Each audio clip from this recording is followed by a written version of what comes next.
BALL बल ये नमस्ते यो भने द पनकली शो हैन र पनकली आज बलसँग खेल्न लाग्छु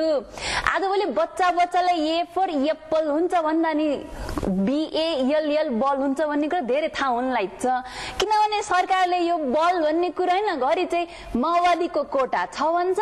अनि फेरि माओवादीले अब चाहिँ बल सरकारको कोटा छ भन्छ तर खास कुरो के हो भने यो बल अब मेरो हातमा छ त्यही भएर देशको चाँजो बाजो सबै मिलाउने जिम्मा मेरो हातमा त अलि छैन होला भन्नलाई नि गाह्रो छ है तर जेसुकै होस् ठुलठुलो कुरो केलाई गर्ने हैन सानो मान्छे सानै कुरो गरौँ आज नि पनकली शो गच्च रमाइलो हुन्छ भाइ किनभने आज नि एकजना गेस्ट बोलाइछ के रे हैन र उहाँ हो को भनेर चिनाउ उहाँ हुनुहुन्छ पापको राजा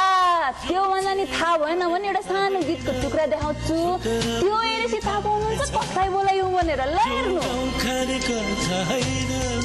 यसले जोगी बनाउनेछ सुस्तरी बाटो हिँड्नु समयलाई साथ दिनु आफूले जानेको कुरा यति छ जीवनमा कोही छैन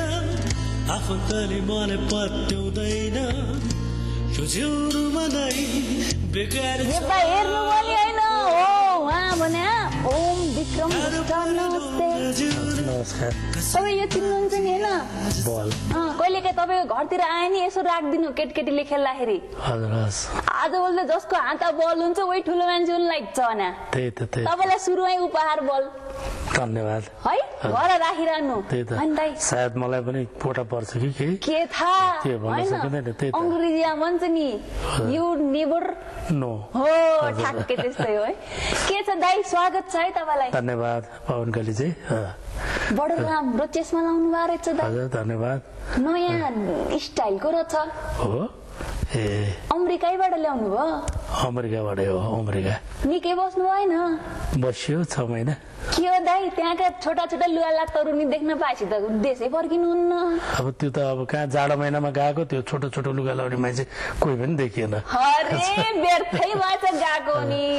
तर दाइ त्यताका तरुनीहरूले खालि बुढो बुढो मान्छे मन पराउँछन् रे हो बुढोमा अलिकति एक्सपिरियन्स हुन्छ नि त हरेक कुरामा अनुभवी हुन्छ नि त जागिर खोज्नलाई जाँदाखेरि नि अनुभवीलाई ग्राह्यता भन्छ हजुर अघि त्यही भएर होला पछि लागेको कति लाएर है गोटाचारीकै लाएको थिए पछाडि थिए निकै जना थिए मन परेन तपाईँलाई कोही नि गरम गरम लागेन दाइ त्यो त अब यो मन अब जस्तो तपाईँको कस्तो भन्दाखेरि मान्छे उमेर 55 दिल 55 भने जस्तै उमेर 55 दिल 55 उमेर 55 अनि दिल 55 ए मन चाहिँ बच्चा जस्तो त्यस्तो जसको नि हुन्छ हेर्नुहोस् है अब त्यस्तै अब अलिकति आफू अब एडल्ट भए पनि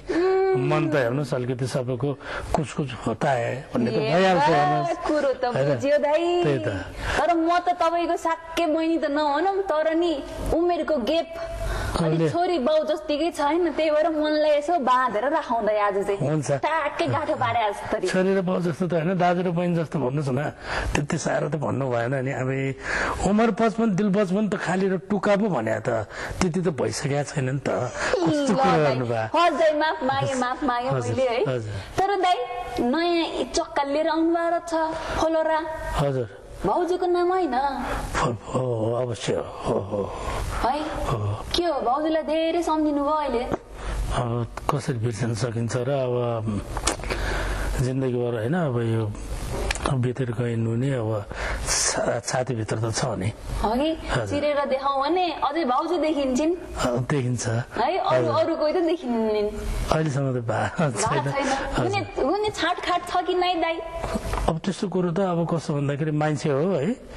अब के हुन्छ के थाहा होइन हुन नि हो हिरै देखिनुहुन्छ हजुर बाबा जुत्ता पनि गजबै लाउनु भएको छ त दाइ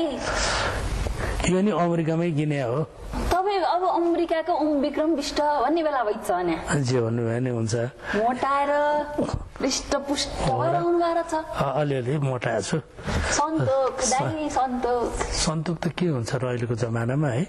तै पनि ल भनौँ न सन्तोकै छ अमेरिकाको त ठुलो भवन होइन मुन्टो वटारिन्छ अनि यसरी हेर्दा हेर्दै अब यो सानो कुटिया आउनु भएको छ कस्तो लागिरहेछ दाइ खुब रमाइलो लाग्यो मलाई त यहाँको त्यो सुकुटी पोलेर खाउँ लाग्यो त्यहाँ काउलीको तरकारी देख्दाखेरि आलु र काउलीको तरकारी जुदन सरकारी भने जस्तै खाउँ जस्तो लागिरहेछ हजुर कति राम्रो गजब ओम लाउनु भएको छ नामै ओम त्यस कारण लागेको हिरै हो दाइ त्यो हिरै नै हो साह्रै पैसा कमाउनु भएको छैन यो आफ्नो इच्छाले लागेको एउटा यति जाब लाएर के पैसा कमाउन सकिन्छ र खै दाइ त्यति जाब आफूले लाउनु पाएको छैन अब बिस्तारै लाउनु होला नि त हुन नि बिहा गरेपछि आउँछ कि बुढाले त्यसलाई स्योर अवश्य पनि हैन हजुर हजुर ए दाइ तपाईले अमेरिकामा बिहा नगरे नि कमसेकम यो बुइनीलाई एउटा खोजिदिनु पर्दैन र त्यहाँ अहिले भर्खर त भन्नुभयो म अवश्य खोजिदिन्छु खोजिदिनु है खोजिदिनु खै नेपालका मान्छेले त पाल्न सक्छन् जस्तो लाउनु लागेन मलाई अब किन नपाल्नु जहाँ पनि एउटै त हो नि जमा मर्दा मान्छे भएपछि जसले पनि पालिहाल्छ कि अब यहाँ सभासदले भेटाउनु पर्यो होइन अब बिहा नगरे सभासद पाउनु नि गाह्रो छ सभासदको जागिर लम्बे हुन्छ हाम्रो जस्तो अरूको जागिरको ठेकान छैन नि एक वर्ष त फेरि थप्यो सभासदको जागिर केही नगरेर पनि मजाले महिनापछि भत्ता पकाइरहेछन् हामीले के भन्छ काउली खानु परेछ त्यही त तिनलाई मस्ती छ भने मस्ती छ बरु सभासदै खोजिदिउँ कि क्या खोजिदिनु तर म हेर्नु है दाइ पहिलेदेखि त बिहा गरिसकेसम्म चाहिँ जान्न के अरे के भएर बिहा गरिसके भए पनि अब त्यो यसो छोडेहरू पनि हुन्छ नि हुन्न दाइ हुन्न यति राम्री भएर नि त्यस्ता दोस्रो तेस्रो हुन् नानी हो र हामी त पहिलो उनी हो हजुर होइन त दाइ हामीले अर्को कुरो गरौँ हजुर तपाईँ त अमेरिका निकै बस्नुभयो हजुर होइन यो फलोरा त्यहीँबाट बनाएर ल्याउनु भयो कि यहीँ बनाउनु होइन होइन मैले यो रियाज कम्पनीबाट रिलिज गरे हो रिलिज भर्खर भयो तर मैले अमेरिका र क्यानाडामा चाहिँ रिलिज गरेँ 6 महिना अगाडि नै यहाँ चाहिँ भर्खरै रिलिज भयो ए त्यसको 2 लाइन सुन्न पाइन्न पाउन त पाइन्छ तर म गिटार बाहेक गाउँदैन गिटार त छैन दाइ होइन तर कमसेकम यो छ नि एकचोटि पुरानो फिल्ममा आइथ्यो यो बजाएर गर्छन् नि हुन्न त्यो बजाएर अलि अप्ठ्यारै पर्छ मलाई त त्यो है बरु त्यतिकै गाइदिउँला बरु होइन अब म अलि लेनमा आउँदैछु तर त्यो एउटा कुनै ताल त चाहिन्छ होइन तर पनि म त्यतिकै बेतालमै गाइदिउँला केही छैन तर यो मेरो फ्लोरा एल्बमकै गीत हो जुन एल्बममा अहिले मैले भिजुअल पनि गरिसकेको छु त्यसमा चाहिँ जस्तो चाहिँ एउटा दुःखको गाना छ गाह्रो पऱ्यो लाउन जिउन कसरी बाँचे आजसम्म चारैतिर मेरो अँध्यारो छ भोक प्यास डर चिन्ता कसैलाई छैन होला मलाई भन्दा यो जिउनु मलाई बिरानो छ यो जेम्स प्रधान हाम्रो जेम्स प्रधान भेटिसक्नु भएको छ उहाँकै सङ्गीत रचनाको हो उहाँले मेरो श्रीमतीलाई भेटिसक्नु भएको थियो भाउजू भन्नुहुन्थ्यो उहाँले उहाँको अन्त्यपछि उहाँलाई सम्झना गरेर मलाई बनाइदिनु भएको गीत हो यो चल्छ दाइ चल्छ राम्रै छ त्यसमाथि नि हामीले सम्झिने कुरा हो सम्झ्या छम्नी होइन मनबाट झन् तपाईँले बढी सम्झिनु पर्छ अवश्य पनि सम्झिन्छ भाउजूलाई चाहिँ गाना गीता चाहिँ राखेर चक्का निकालेर अनि मनमनै चाहिँ दोस्रो तेस्रो भाउजू खोजेर थाहा पाएछु भने त दाइ म आउँछु नि फेरि कुरो गर्नलाई अब तपाईँले त्यस्तै प्रश्न सोध्नुभयो अब त्यसको जवाफ त दिनु पर्यो नि उमन बच्चन दिल बचपन भन्ने भने मैले भने यहाँले सोधे अनुसार मैले जवाफ त दिनु पर्यो तर पनि मेरो आफ्नो श्रीमतीको याद त मेरो छातीभित्र टन्नै छ होइन यादले बाँच्न गाह्रो हुन्छ होइन दाइ यादले बाँच्न गाह्रो त गाह्रो हुन्छ तर बाँच्नै पर्ने रहेछ व्यवस्था छ के गर्ने साथ चाहिएको छ अरू कसैको दाइ अहिलेसम्म त छैन अब हेरौँ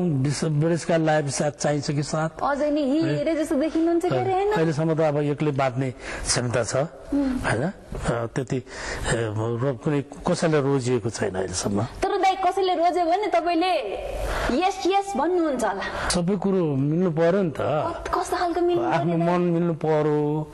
अब सबै कुरो हेरी मन सबै कुरो मिल्नु पर्यो खालको चाहिएको दाइ अब सबै आफूलाई हेर्ने चाहिँ हुनु पर्यो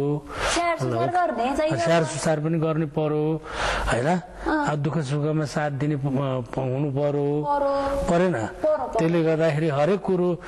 फेरि आफ्नो एज अनुसारको नि हुनु पर्यो खै दाइ तपाईँको एज अनुसारको लागि त पाउन त गाह्रो छ होइन अलिक कम उमेरकै हिरोनीहरू चल्छ कि नै अब आज आएर भोलि छोडेर हिँड्ने चाहिँ भएन नि त त्यसो त गाह्रो हुन्छ नि त त्यसले गर्दाखेरि अलिक मनले मानेको छैन टिकाउ भर पर्दो चाहियो टिकाउकै जिन्दगीभरको साथ चाहियो नि त